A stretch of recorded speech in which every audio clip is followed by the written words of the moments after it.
एक चमकदार आग ने उसे घेर लिया क्योंकि सिस्टम ने उसकी उपलब्धि को स्वीकार किया। चौथा एडवांसमेंट, एक 5 स्टार खोज 100% पूरा हो गया था। शक्ति उसके अंदर दौड़ गई क्योंकि उसके स्टैट्स और क्षमताओं को महत्वपूर्ण बढ़ावा मिला। सिस्टम ने उसे उदारता से पुरस्कृत किया, बढ़े हुए बेस एट्रीब्यूट्स, 100 की नई लेवल कैप और मिस्टिक स्पिरिट वॉरियर्स के लिए एक पौराणिक स्किल बुक। सू यांग के स्टैट्स उसकी प्रगति को दर्शाते हैं।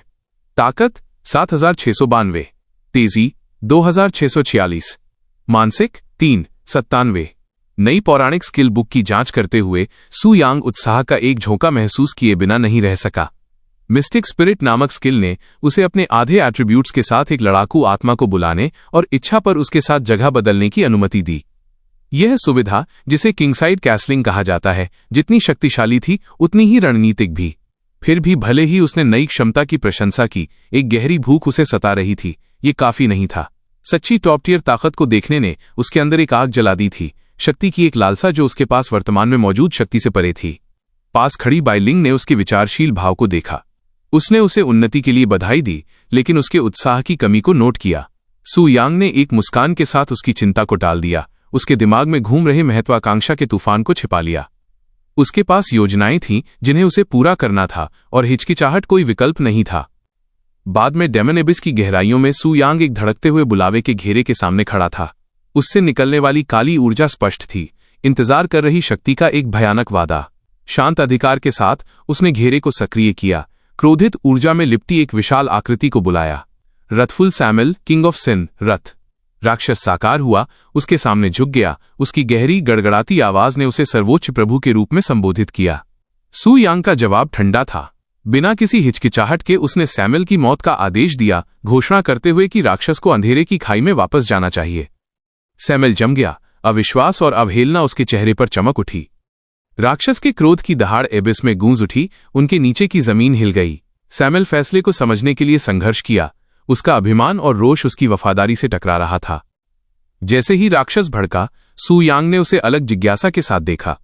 सैमुएल की शक्ति निर्विवाद थी, ओरिजिनल सिन का एक सच्चा राजा। उसकी क्षमताएं, खासकर offering of the wrathful king जो जीवन सोख लेती थी, उसे प्रकृति की एक विनाशकारी शक्ति बनाती थी। फिर भी सू यांग की नजर ठंडी रही, उसके विचार अटूट थे। ऐसी दुर्जय सहयोगी का बलिदान उसकी बड़ी योजना के लिए जरूरी था। सैमुएल हालांकि क्रोधित था, आखिरकार बोला। उसकी आवाज अवहेलना और इस्तीफे का मिश्रण थी। उसने घोषणा की कि अगर उसका मालिक उसकी मौत चाहता है तो वो बिना किसी सवाल के इसे स्वीकार करेगा। लेकिन उसका क्रोध बिना हार के ठुकराए जाने से पैदा हुआ था, अटूट रहा। सैमुएल की मुट्ठी जमीन पर जोर से लगी, उसका प्रभाव उसके रोष की एक भौतिक अभिव्यक्ति की तरह गूंज उठा। सू यांग ने प्रदर्शन को देखा, क्रोध की प्रकृति पर विचार किया। यह एक ऐसी शक्ति थी जिसने अधीनता में भी विरोध किया, एक कच्ची, अनियंत्रित भावना। आखिरकार सैमुएल शांत हुआ, उसका लहजा विचार में बदल गया। वह समझ गया कि सू यांग का आदेश सजा में नहीं बल्कि जरूरत में निहित था। सू यांग ने उसकी नजरें मिली, उसकी आवाज दृढ़ थी क्योंकि उसने सैमुएल को भविष्य में एक शानदार वापसी का वादा किया था। अभी के लिए राक्षस सबसे गहरे अंधेरे में वापस चला जाएगा, अपनी शक्ति की पेशकश सू यांग के आरोहण को आगे बढ़ाने के लिए करेगा। हवा तनाव से भारी थी क्योंकि रथफुल सैमुएल, किंग ऑफ सिन, रथ सू यांग के सामने झुक गया। उसकी आवाज अटूट वफादारी से गूंज उठी। उसने गरिमा के साथ अपने भाग्य को स्वीकार किया।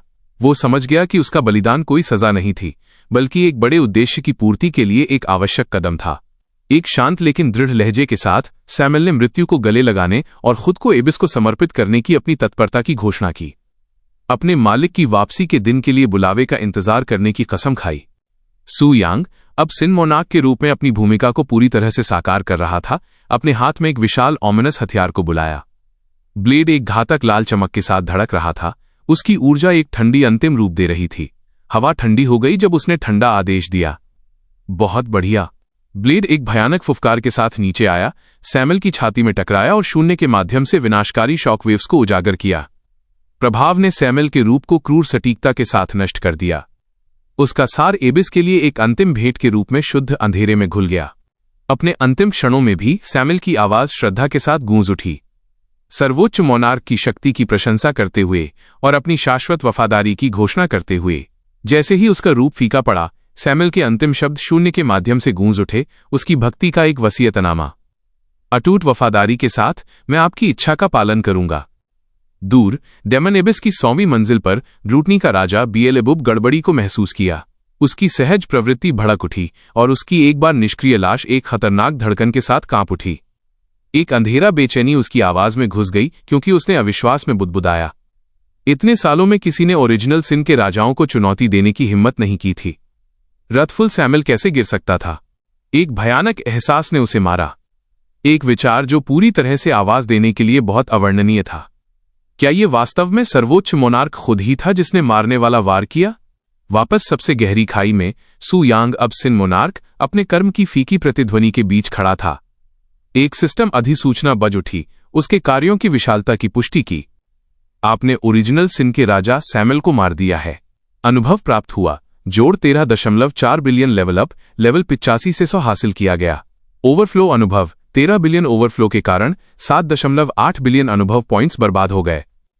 सू यांग के अंदर शक्ति का एक बेतुका उछाल आया क्योंकि उसने विशाल अनुभव लाभ को अवशोषित कर लिया।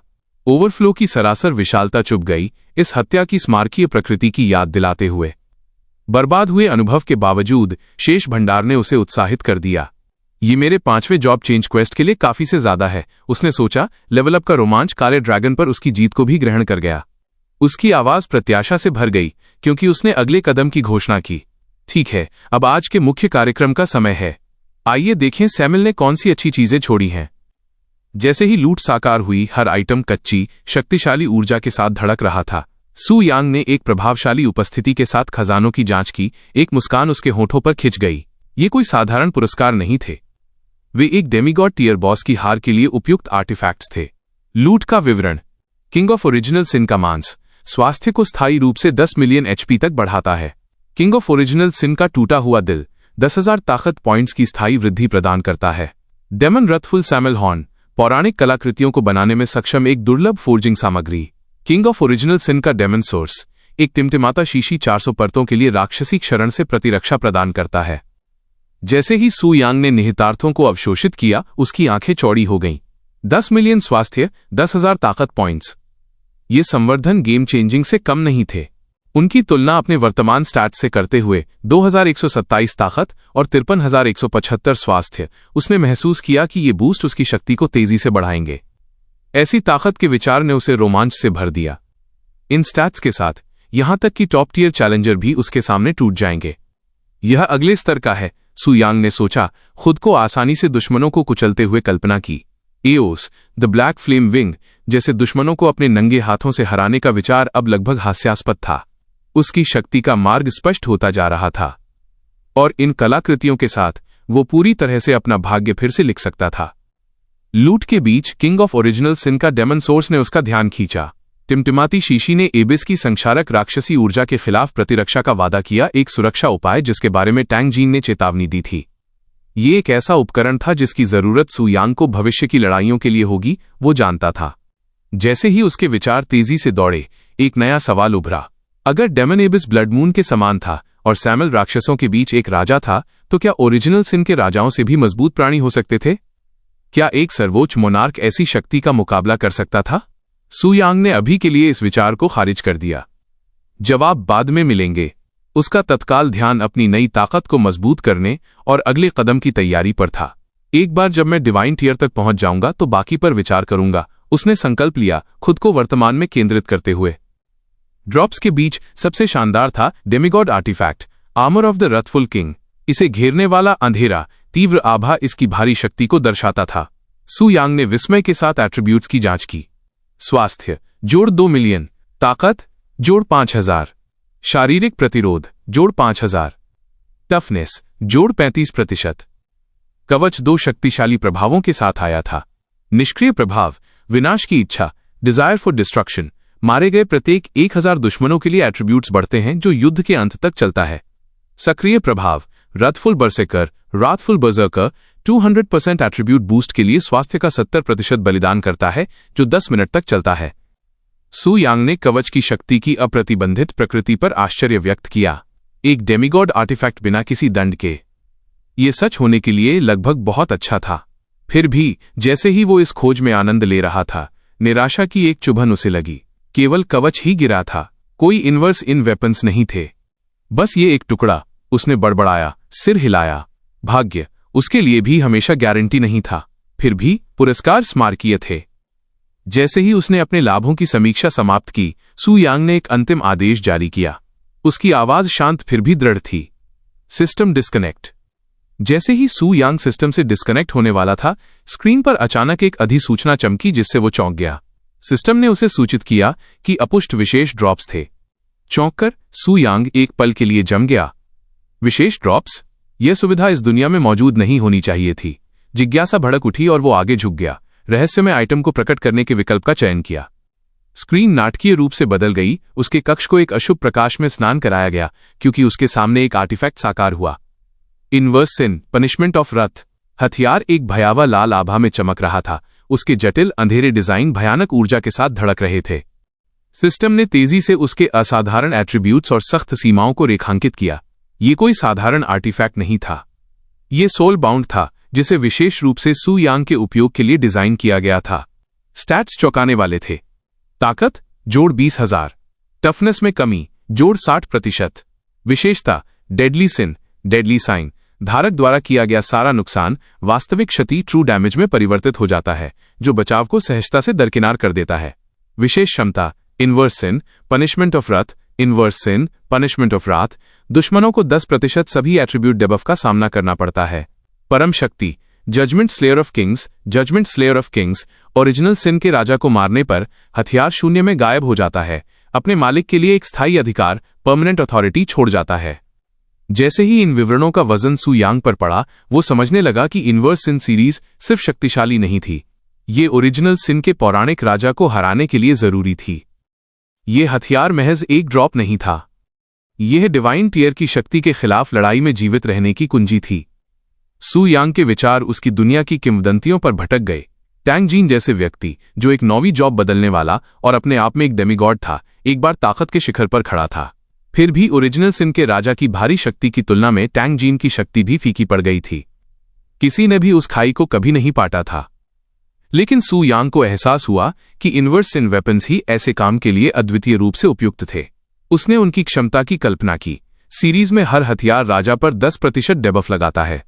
7 का एक पूरा सेट राजा की 70% शक्ति छीन सकता है, जिससे कभी अजेय रहा प्राणी कमजोर हो जाएगा। यह महज सिद्धांत नहीं था, ये एक रणनीति थी, अचूक को चुनौती देने का एक ब्लूप्रिंट। अपने संकल्प को सख्त करते हुए सू यांग ने हथियार पर अपनी पकड़ कस ली। ये खोज एक गेम चेंजर थी, एक ऐसी खोज जिसने शक्ति के संतुलन को बदल दिया। पास के एक पोर्टल की हल्की चमक अचानक तेज हो गई, जिससे कमरे में भयानक परछाइयां पड़ गईं। एक ठंडी उपस्थिति उभरी। पोर्टल की गहराई से एक महिला राक्षस लूसिफर बाहर निकली। उसका भाव निराशा और दृढ़ संकल्प का एक अस्थिर मिश्रण था। सू यांग के सामने झुकते हुए उसने उसे श्रद्धा से संबोधित किया, उसे सर्वोच्च मोनार्क के रूप में स्वीकार किया। हालांकि उसकी आवाज में तनाव की एक हल्की झलक थी। उसने अपना अपराध स्वीकार किया। सू यांग के सोने के दौरान वो उसकी अनुमति के बिना एबिस में लौट आई थी।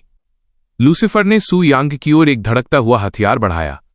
उसकी ऊर्जा अशुभ बैंगनी और गहरे लाल रंग की लताओं में लिपटी हुई थी। उसकी मुद्रा विरोधाभासी भावनाओं को दर्शाती थी।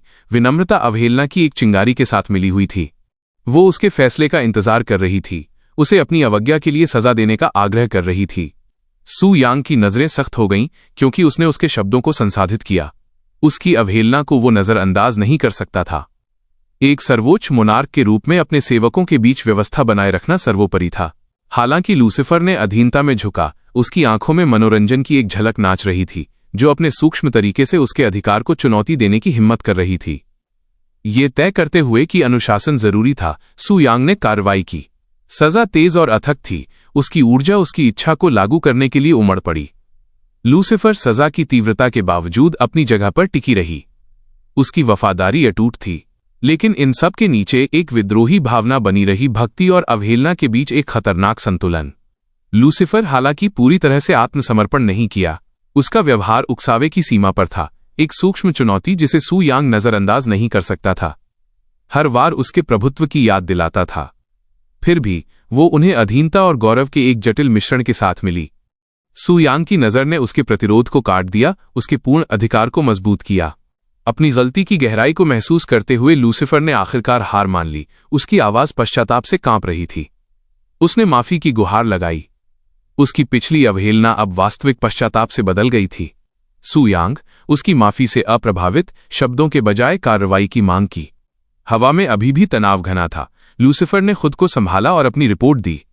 सू यांग की अनुपस्थिति के दौरान इंसानों ने एबिस में झांकने की हिम्मत की थी। ऐसा घुसपैठ अभूतपूर्व था और लूसीफर ने अपराधी की पहचान होली हाई प्रीस्ट के रूप में की, जो ऐसा काम करने वाला एकमात्र इंसान था जो इतना शक्तिशाली था। सू यांग के विचार भीतर की ओर मुड़े। घुसपैठ का समय सिस्टम से उसके डिस्कनेक्शन के साथ बहुत नजदीक था। यह कोई संयोग नहीं था। ट्रांजिशन टेम्पल ने वर्ल्ड क्लास बॉस के रूप में उसके अस्तित्व को प्रसारित करने के लिए ठीक उसी क्षण को पकड़ा होगा। ये मानवीय पुजारी यूफेमिया वेगा न केवल दुर्जेय थी, वो बहुत अच्छी तरह से एक दिव्य टीयर प्राणी हो सकती थी। खतरे की एक नई समझ के साथ सू यांग ने एक आदेश जारी किया। लूसीफर को अपनी पोस्ट पर लौटना था और सतर्क रहना था।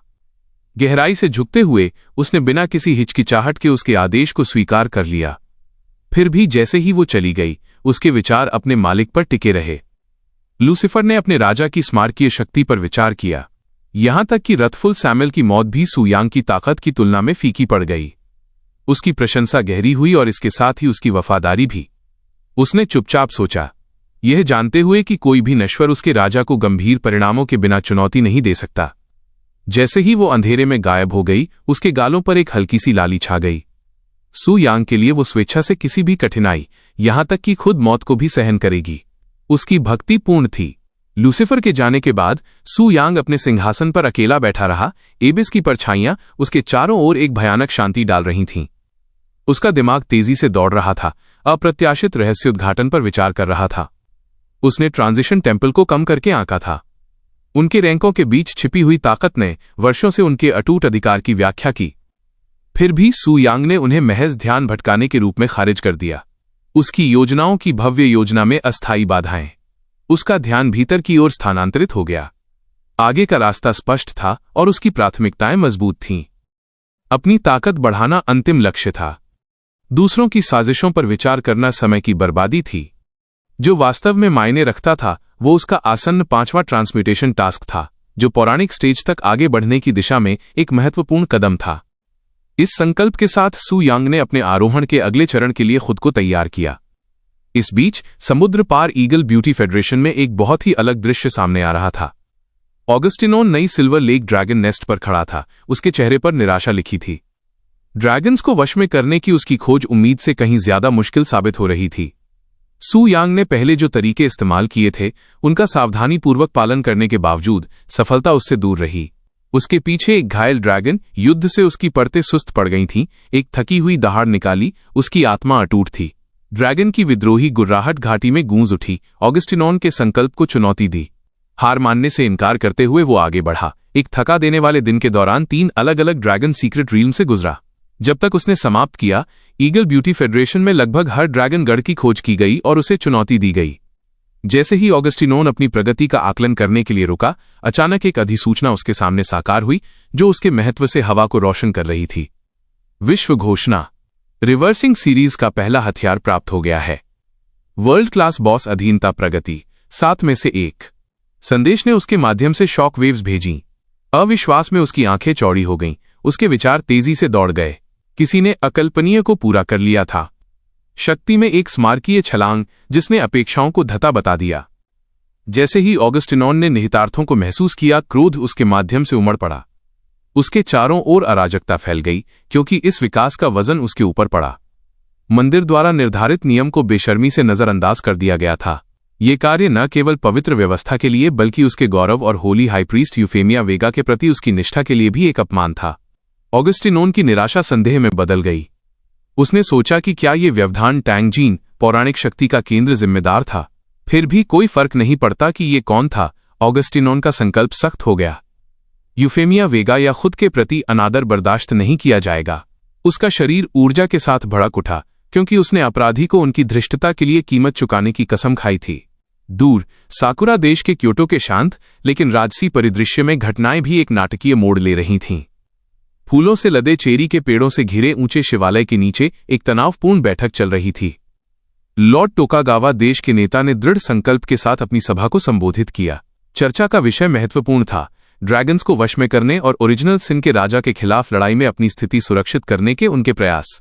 टोकागावा ने एक अधिकारी की बेटी की क्षमताओं पर सवाल उठाया, उसकी सफलता की संभावनाओं को चुनौती दी। उसकी नजरें तेज थीं, उसके शब्द अत्यावश्यकता से भरे हुए थे। उसने उनकी प्रगति की तुलना दूसरे क्षेत्र के एक प्रतिभाशाली व्यक्ति द्वारा वश में किए गए एक काले ड्रैगन की अफवाहों से की। गति बनाए रखने का दबाव कमरे पर भारी पड़ रहा था। अजोई परिवार के मुखिया असुई सोनी कैरो ने नपे तुले आत्मविश्वास के साथ जवाब दिया। उसने टोकागावा को आश्वासन दिया कि जबकि लाना के साथ बातचीत जारी थी, लाल ड्रैगन काले की तुलना में कम दुर्जेय जल्द ही उसकी बेटी के नियंत्रण में आ जाएगा। उसकी सफलता, उसने अनुमान लगाया, अत्यधिक संभावित थी। जवाब से संतुष्ट टोकागावा ने अपना ध्यान एक और अधिक दबाव वाले मामले पर केंद्रित किया। अपनी प्रभावशाली उपस्थिति के साथ उसने घोषणा की कि ये साकुरा देश का पहला अवसर था ओरिजिनल सिन के राजा को चुनौती देने का। इस अवसर को बर्बाद नहीं किया जा सकता था। सभा ने सर्वसम्मत संकल्प के साथ जवाब दिया। उनका सामूहिक दृढ़ संकल्प टोकागावा की महत्वाकांक्षा को दर्शाता है। लेकिन इससे पहले कि बातचीत आगे बढ़ पाती, एक चमकता हुआ संदेश उनके सामने साकार हुआ। विश्व घोषणा। रिवर्स सिन सीरीज का पहला हथियार प्राप्त हो गया है। वर्ल्ड क्लास बॉस अधीनता प्रगति 7 में से 1। इस घोषणा ने कमरे में सदमे की लहर दौड़ा दी। टोकागावा का संयम एक संक्षिप्त क्षण के लिए डगमगा गया, क्योंकि भ्रम और अविश्वास सभा पर छा गया। निराशा और ईर्ष्या में आवाजें फूट पड़ीं। ये कैसे हो सकता है? एक अधिकारी ने चिल्लाया। उसका चेहरा गुस्से से लाल हो गया। दूसरे ने मांग की कि कोई कैसे न केवल अधीनता पूरी कर सकता था, बल्कि एक रिवर्स सिन हथियार भी सुरक्षित कर सकता था। इतनी दुर्लभ कलाकृतियां कि वे मिथक के करीब थीं। इस विकास के निहितार्थ चौंकाने वाले थे। टोकागावा के विचार अन्य राष्ट्रों की ओर मुड़ गए। ये सोच रहा था कि उनमें से किसने ऐसा कारनामा किया होगा। ईगल ब्यूटी फेडरेशन एक संभावित संदिग्ध लग रहा था, लेकिन अपराधी की पहचान अस्पष्ट रही। अपने पैरों पर खड़े होकर टोकागावा की नजरें संकल्प के साथ तेज हो गईं। अपने अनुयायियों को संबोधित करते हुए उसने एक निर्णायक आदेश जारी किया। वे स्पष्टीकरण की मांग करने के लिए पवित्र शहर की यात्रा करेंगे। मंदिर के नियमों का उल्लंघन किया गया था और टोकागावा इस अपमान को अनुत्तरित नहीं जाने देगा। दृश्य पवित्र शहर में ट्रांसफर टेम्पल के मुख्यालय में बदल जाता है, जहां एक तनावपूर्ण ऊर्जा ग्रैंड हॉल को भर देती है। संदेशवाहक पॉलिश किए गए फर्शों पर भागते हैं। उनके भाव हाल की घटनाओं के वजन को दर्शाते हैं। इन सब के केंद्र में तीसरी होली हाई प्रीस्ट यूफेमिया वेगा खड़ी हैं। उनकी दिव्य उपस्थिति अटूट है, फिर भी उनके शांत व्यवहार के नीचे एक सूक्ष्म तनाव है। एक संदेशवाहक आगे बढ़ता है। उसकी बातों में अत्यावश्यकता भरी हुई है, क्योंकि वो उसे स्थिति के बारे में सूचित करता है। दुनिया भर के राष्ट्रों के नेता और अधिकारी, साथ ही एसएसएस स्तर के गिल्ड के प्रमुख पवित्र शहर के रास्ते पर हैं। रिवर्स सिन आर्टिफैक्ट के बारे में विश्व घोषणा ने उनके नाजुक गठबंधनों की नींव हिला दी है, और अब सभी की निगाहें अराजकता को नियंत्रित करने के लिए यूफेमिया वेगा पर हैं। बिना किसी हिचकिचाहट के यूफेमिया वेगा मंदिर के अवरोधों को कम करने का आदेश देती हैं, आने वाले प्रतिनिधिमंडलों के लिए रास्ता खोलती हैं। उसका परिचारक तुरंत आदेश को स्वीकार करता है और प्राचीन वास्तुकला के माध्यम से पवित्र प्रकाश के बहने से हॉल चमकने लगता है। जैसे ही मंदिर अपने आगंतुकों को प्राप्त करने की तैयारी करता है, यूफेमिया अपनी भूमिका के वजन पर विचार करती है। ट्रांसम्यूटेशन टेम्पल खेल युग की शुरुआत से ही दुनिया में एक स्थिर शक्ति रहा था। इसने अनगिनत युद्धों और विवादों को शांत किया था, अव्यवस्था में राष्ट्रों के लिए व्यवस्था लाई थी। फिर भी हाल ही में हुई आर्टिफैक्ट चोरी द्वारा संकेतित विश्वासघात दशकों की नाजुक शांति को पूर्ववत करने की धमकी दे रहा था। अगर ये घटना पूर्ण संघर्ष में बदल गई तो परिणाम विनाशकारी होंगे। परिभाषित खतरों के मंडराते समय ट्रांसम्यूटरों की सामूहिक शक्ति को कमजोर करेंगे। मंदिर के गोल हॉल में राष्ट्रों और गिल्डों के नेता इकट्ठा होते हैं। उनकी आवाजें निराशा से भरी होती हैं। साकुरा देश के लॉर्ड टोकागावा यूफेमिया वेगा को संबोधित करने के लिए खड़े होते हैं। उनका लहजा तेज है, उनके शब्द आक्रोश से भरे हुए हैं। वो सभा को याद दिलाता है कि यह उनके नेतृत्व में था कि एक आम सहमति तक पहुंचा गया था। साकुरा देश 3 दिनों में ओरिजिनल सिन के राजा के खिलाफ आरोप का नेतृत्व करेगा। अब वो अवसर किसी ऐसे व्यक्ति ने चुरा लिया था जिसने सहमत नियमों के बाहर काम किया था। टोकागावा की निराशा गहरी होती है, क्योंकि वो अज्ञात चोर पर साकुरा देश को न केवल उसके दिव्य आर्टिफैक्ट से बल्कि उसके सम्मान से भी लूटने का आरोप लगाता है। न्याय की उसकी मांग हॉल में गूंजती है। उसकी जोशीली बयानबाजी तनाव को उबलते बिंदु तक धकेल रही है। दुनिया के कुछ सबसे शक्तिशाली संगठनों का प्रतिनिधित्व करने वाले गिल्ड नेता चुप रहते हैं। उनके चेहरे अपठनीय हैं, क्योंकि वे यूफेमिया वेगा के जवाब का इंतजार करते हैं। वो उठती हैं। उनकी प्रभावशाली उपस्थिति कमरे को भर देती है, क्योंकि वो शांत अधिकार के साथ बोलती हैं। वो बताती हैं कि चोरी मंदिर के नियमों का सिर्फ एक उल्लंघन नहीं है, यह हर राष्ट्र के खिलाफ एक उकसावा है और स्वयं ट्रांसम्यूटेशन टेम्पल के अधिकार के लिए एक सीधी चुनौती है। विश्वासघात के बावजूद यूफेमिया मोचन का मौका प्रदान करती हैं। उनके शब्दों में दिव्य न्याय का वजन है, क्योंकि वो घोषणा करती हैं कि मंदिर संबद्ध राष्ट्रों के साथ मिलकर पापी को माफ कर देगा अगर आर्टिफैक्ट स्वेच्छा से लौटा दिया जाता है। वो पवित्र मूर्ति के नाम पर ये कसम खाती हैं। उनका फैला हुआ हाथ पवित्र प्रकाश के साथ चमक रहा है।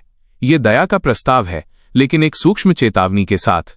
जैसे ही कमरा उनके शब्दों को अवशोषित करता है, यूफेमिया अपनी छड़ी को ऊंचा उठाती हैं, प्रकाश का एक उज्ज्वल उछाल जारी करती हैं जो हॉल को एक भारी चमक में स्नान कराता है। उनकी आवाज दिव्य अधिकार के साथ गूंजती है, क्योंकि वो पवित्र मूर्ति के मार्गदर्शन का आह्वान करती हैं। उसकी चौकस निगाह के तहत वो घोषणा करती हैं, कोई भी छल अनसुना नहीं जा सकता। यदि कोई झूठ बोलने की हिम्मत करता है तो पवित्र प्रकाश स्वयं उनके सामने गायब हो जाएगा। कमरे में चुप्पी छा जाती है, क्योंकि नेता और गिल्ड प्रमुख चारों ओर देखते हैं। उनके भाव तनावपूर्ण हैं।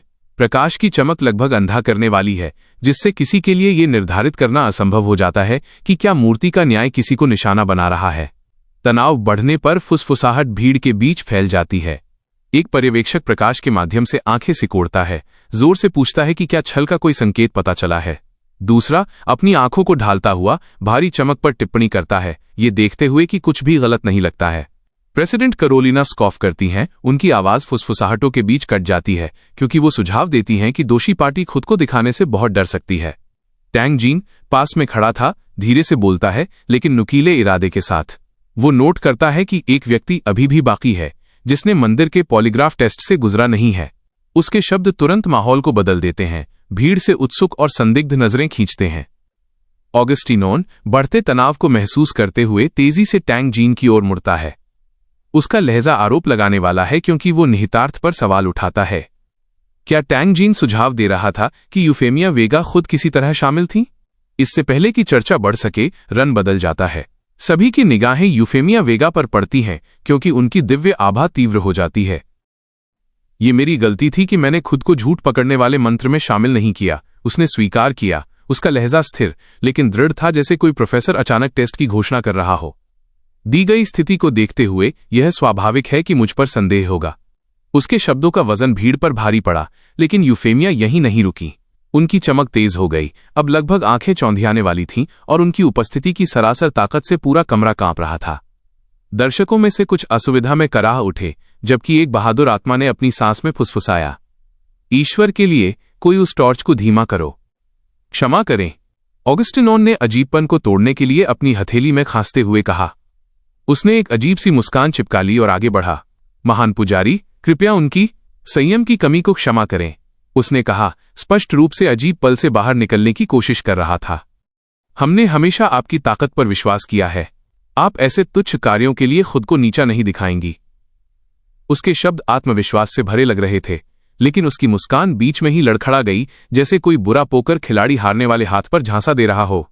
बातचीत को वापस पटरी पर लाने के लिए ऑगस्टिनोन ने स्पष्ट बात बताई। झूठ पकड़ने वाले मंत्र को कोई अपराधी नहीं मिला था। अगर मौजूद किसी ने झूठ नहीं बोला तो ओरिजिनल सिन के राजा को किसने मारा होगा? ये कोई सामान्य हत्या नहीं थी।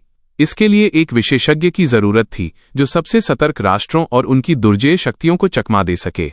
कैरोलिना ने पल का फायदा उठाया, एक स्वॉट टीम के नो नॉनसेंस कप्तान की तरह आगे बढ़ी। उसकी तेज आवाज अटकलों को काटती हुई निकली। इस स्तर की शक्ति वाला हर कोई यहां नहीं है, उसने बेबाकी से कहा, स्पष्ट रूप से खाली सीटों की ओर इशारा करते हुए। कुछ डेमिगॉड स्तर के लड़ाकों ने सुविधा के अनुसार मीटिंग छोड़ना तय किया। उसके पीछे टैंग जीन खड़ा था, हाथ बांधे हुए, एक ऐसी नजर के साथ जो कवच को भेद सकती थी। उसकी तेज आंखें कमरे को स्कैन करती हैं, क्योंकि उसने जवाब दिया, ये सच है, लेकिन आइए निष्कर्ष पर न कूदें। हमारे पास किसी को भी अपराध से जोड़ने का कोई ठोस सबूत नहीं है। यूफेमिया इन तर्कों से बेपरवाह ने अपना हाथ उठाया, एक बार फिर सबका ध्यान आकर्षित किया। उसकी शांत आवाज में अधिकार था। मेरा मंत्र सिर्फ अपराध में सीधी भागीदारी का पता नहीं लगाता है, उसने स्पष्ट किया, अपने शब्दों को अंदर जाने देने के लिए रुकते हुए। यह किसी को भी प्रकट करता है जिसने अपराधी की मदद की हो। गद्दार सिर्फ छिपते नहीं हैं, वे निशान छोड़ते हैं। फिर भी हम यहां एक भी सुराग के बिना हैं। उसकी तीखी नजर ने सभा पर स्वीपिंग की, सबको उनकी सीटों पर जकड़ दिया। कमरा शांत हो गया, सिवाय कभी कभी घबराहट वाली खांसी के। असहज सवाल उन पर मंडरा रहा था। इतना बड़ा अपराध किसने किया होगा? चुप्पी तोड़ते हुए यूफेमिया ने जोड़ा, यह स्थिति अभूतपूर्व है, लेकिन यही वास्तविकता है जिसका हम सामना करते हैं। हमारा ध्यान भविष्य पर केंद्रित रहना चाहिए। उनके शब्दों ने चर्चा को अगले गंभीर विषय डेमन एबिस की ओर मोड़ दिया।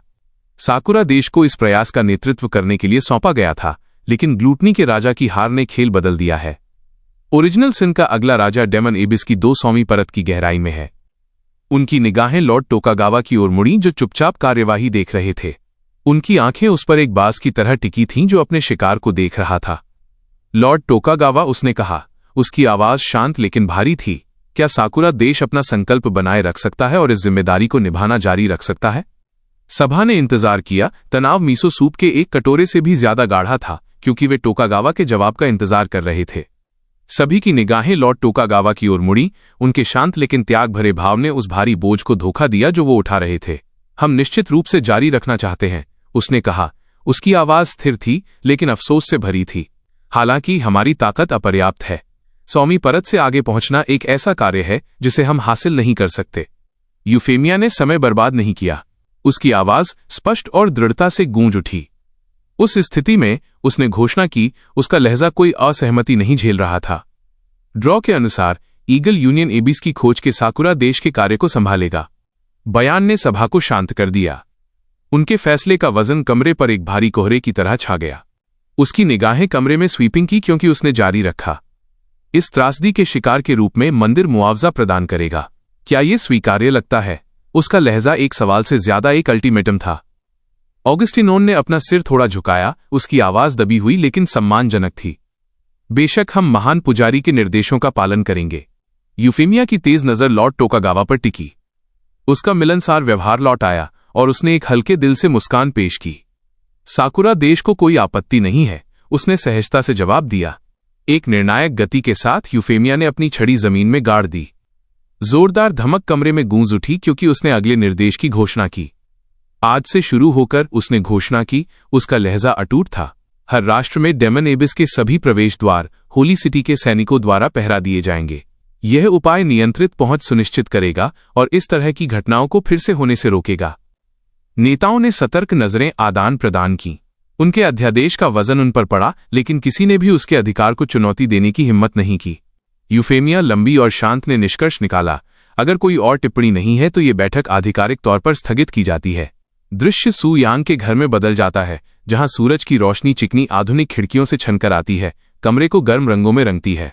अंदर सू यांग ने अभ्यास की सहजता के साथ अपना जैकेट टांग लिया। एक आत्मविश्वास भरी मुस्कान उसके होठों पर खेल रही थी।